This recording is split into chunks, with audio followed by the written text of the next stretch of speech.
Kumusta po mga Suki? Welcome back po sa Saini Yuki. At bago po ang lahat, pipili po ako ng 2 winners na magkakamit ng ticket for 2 sa aking gig sa The Music Hall Metro Walk. Sa videong ito, aabangan ko po ang mga sa inyo sa ilalim. At dahil special nga po kayo sa akin, kaya naman special ang aking gagawin ngayon. At meron po tayong makakasama. Sikat po ang makakasama ko today sa vlog na ito at gagawa kami ng carpool. Kaya naman abangan nyo yan. Ako, Diyos ko, excited ako dahil hindi lang po siya magaling na singer at napakabuting kaibigan pa po at talagang ako po ay fan na fan ng taong ito. Kaya alam ko mga Suki ay inaabangan nyo na rin kung sino nga ba ang dadaanan ko para samahan ako ngayong araw na ito.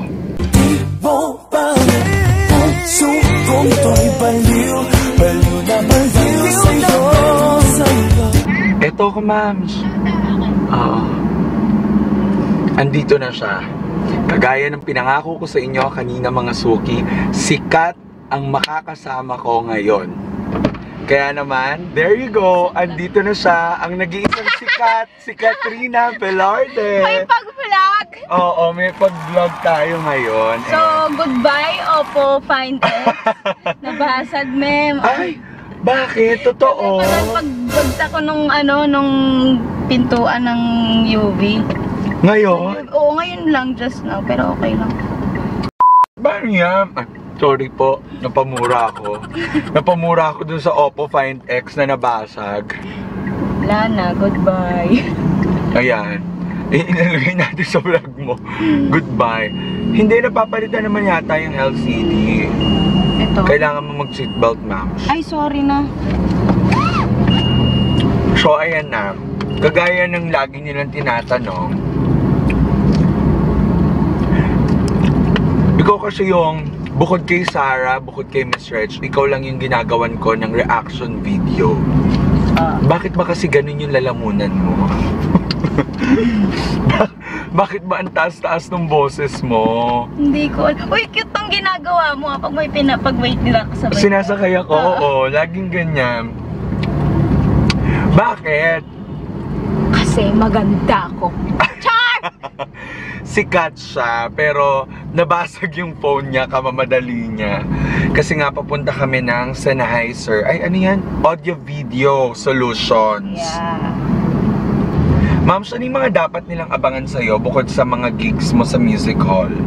Na-excited ako kasi parang may tentative date na sinend sa akin. At yung palang best comment dito, yung mga memes ni Katrina dyan, abangan nyo na ang ticket for 2 na ipamimigay ko sa videong ito. So, mag-comment na po kayo hanggang maaga. Ticket for 2? Ticket for 2. Sa ano?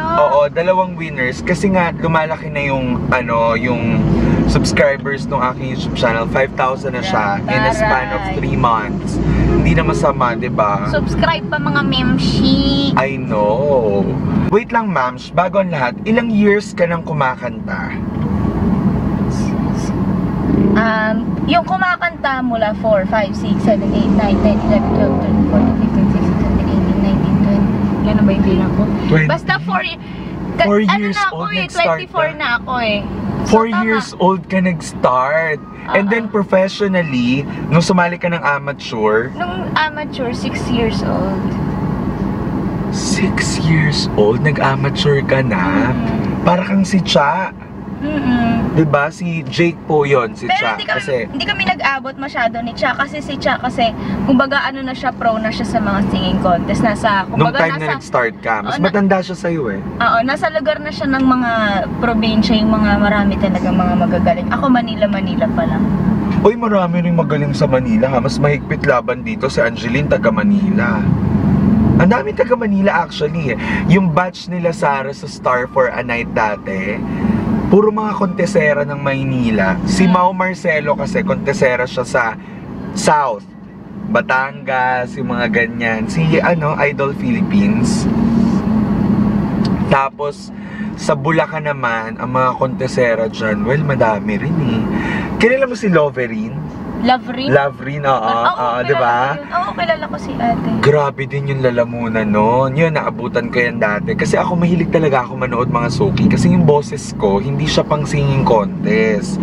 Kasi pag sa singing contest dati, yung mga amateur, puro ballad, di ba? Hindi ka pwedeng mag pop song. Hindi yan yung gusto ng mga judges.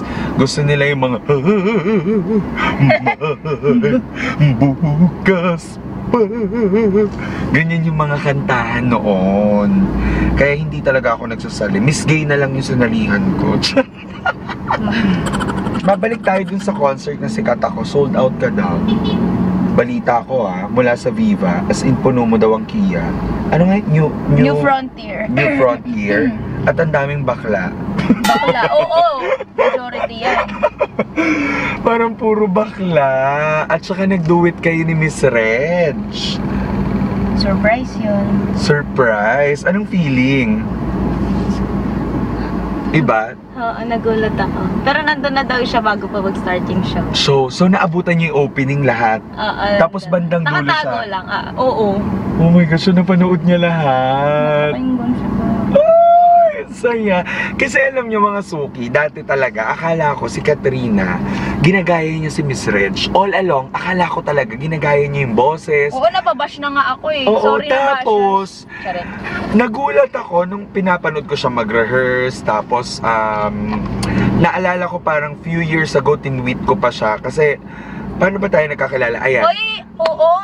Diba? Pinapanood kita sa The Voice. Ngayon, kwento natin sa kanila.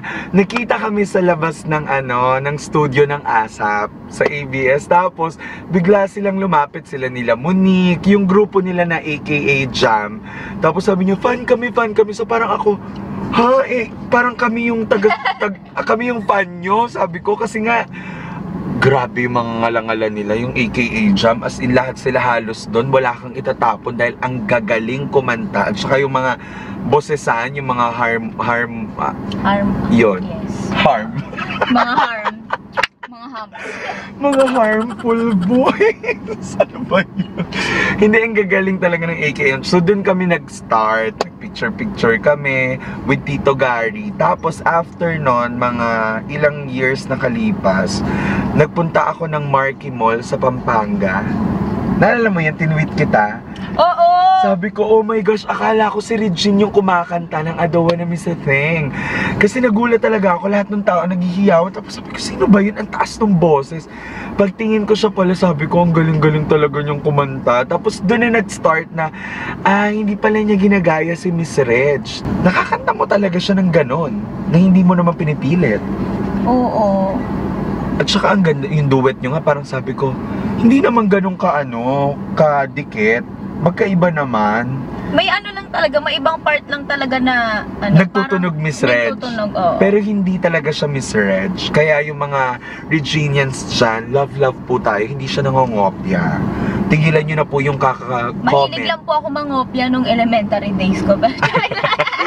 Tigilan nyo na po yung kako-comment sa aking mga reaction videos na copycat dahil hindi po yan totoo. May identity po ang kanyang boses, kaya manood kayo ng live sa mga kanyang gig, sa music hall at sa mga iba-iba pang shows para malaman nyo na talagang iba yung tunog. Lalo na yung araw-gabi niya, iba talaga kay Miss Reg.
Nagpapanaginip ka kahit saan magpunta. Araw, gabi, nalalasing sa tuwa. Kapag kapiling ka, araw, gabi, tayong dalawa.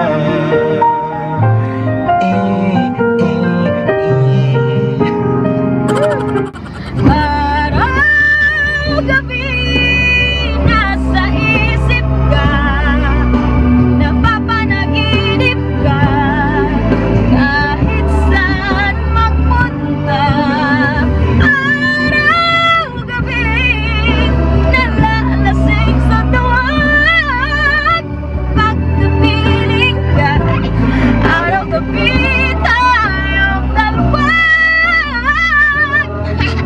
Grabe, kagigising lang niya talaga. Tayong dalawa. Ay, anong alam mong mga duet pag nag-ano tayo? Music mo. Anong gusto mo? Shallow? Sige, aral. Nakakata mo? Dali. Hindi pa. Ano? Ano tayo, the closer I get. Oh my gosh. Kinanta niyo ni Jimmy. Oo. Ayan na nga. Ayan na po yung araw-gabi niya. Ay, umulit. Try natin siya, sige.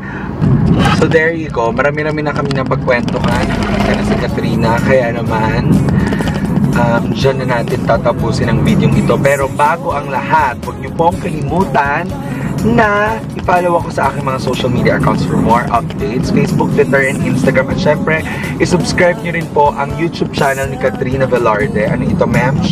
Katrina Velarde. Yeah, Katrina Velarde. At ang kanyang mga social media accounts, ang fanpage niya sa Facebook ay Katrina Velarde rin. And of course, ang kanyang Instagram, Katrina Velarde. At ang Twitter, Katrina Velarde. Tama? Wala na akong Twitter eh. Wala na, hindi mo na pa ginagamit. Wala, nakalimutan ko yung password. Kaya pala pag mini-message kita doon, sabi ko, ba't dinidedman niya ako? Pero sa Facebook, tumasagot siya. Kasi minsan tinatag ko siya sa Twitter. Hindi din talaga ako ma-Twitter kasi. Ang dami kasing porn sa Twitter. Oo. Pa-porn star na nga din ako eh. Pero, Actually, yung picture mo sa Boracay, medyo Oo. papunta na doon. Iba din. mahalay na. Charot! Mahalay na po kami. Ako, Diyos ko, Lord, patawad. So anyways, yan na nga. Hanggang sa susunod po mga suki. Abangan nyo ang mga next vlog ko. At yun na nga, huwag nyo kalimutan mag-comment sa video ito para makapili ako ng winner para sa Ticket for 2. Dalawa po yan.